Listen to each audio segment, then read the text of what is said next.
Hi everyone, this is Dave from Geekanoids.co.uk and I'm happy to bring you my review of the Samsung Story Station external hard drive. Check out the review after this short break.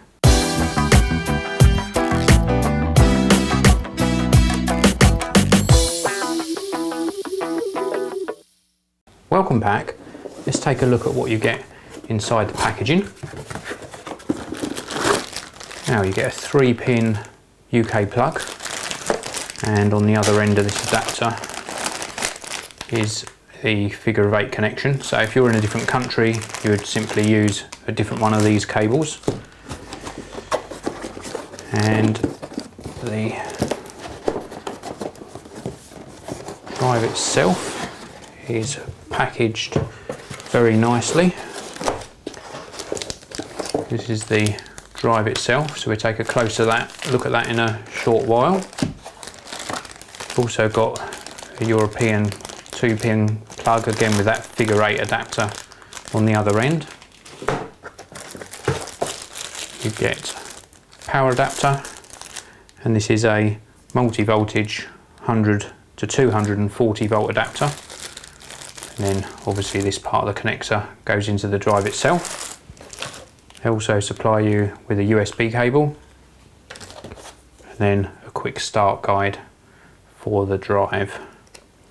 So let's take a look at the drive itself, and I'll show you some of the nice features of the Samsung Story Station. Now, before I show you the drive, a lot of people ask in my reviews how generous has the manufacturer been with the USB cable. Well, this is a USB cable which is about 1 meter long, so Samsung have been okay, they haven't been stingy on that front, and that's more than adequate for a desktop drive. The unit itself is really well built.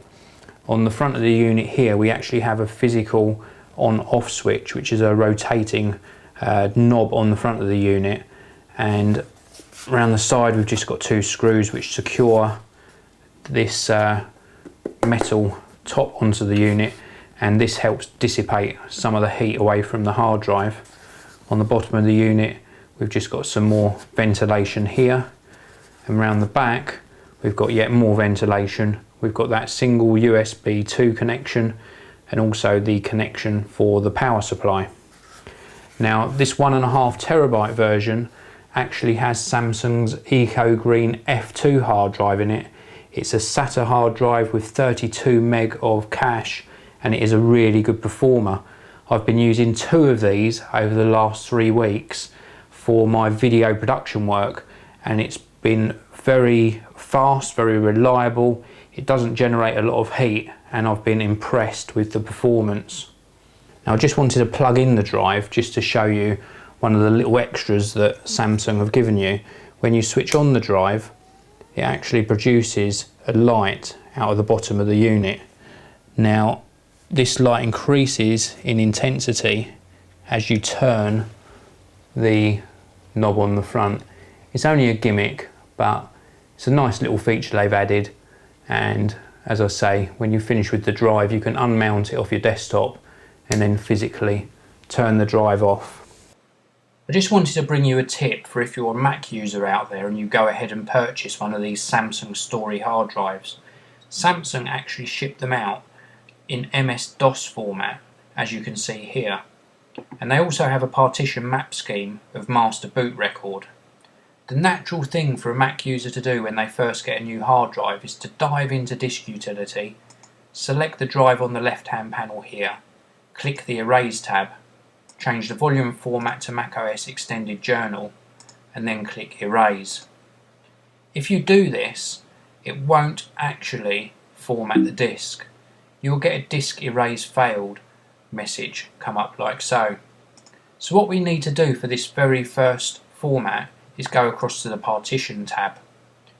In the volume scheme, select one partition, or more if that's your choice, and then click the options button down here. Instead of master boot record, we need to select either GUID partition table or Apple partition map, depending on the version of the Mac OS that you're using. Clicking on OK and then apply and then the partition button will actually write the correct partition map scheme to the hard drive. Now this only needs to be done once, and once it's completed you will see that the partition map scheme has successfully changed down here. Now once completed, we can go back across to the Erase tab for subsequent formats of the hard drive. We can give the hard drive a name and then click Erase, and then this time the partitioning and formatting should complete without that error message coming up, and then the hard drive is ready to use on the Mac OS platform. As you can see, the drive has now formatted successfully using the Mac OS extended journaled format and the GUID partition table, giving us 1.4 terabytes of usable space on the 1.5 terabyte Samsung Story hard drive. Well, thanks very much for listening. This has been my review of the Samsung Story Station 1.5 terabyte USB 2 drive.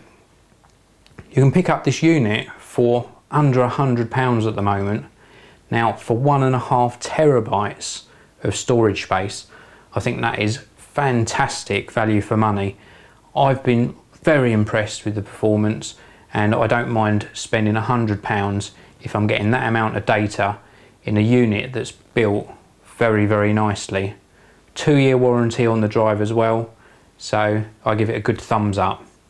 Thanks for listening. Come back soon and check out more reviews on geekanoids.co.uk. This video review is sponsored by ProPorter.com, who design and manufacture a whole host of accessories for your mobile devices, including PDAs and smartphones, MP3 players and iPods, laptops, GPS devices and gaming units.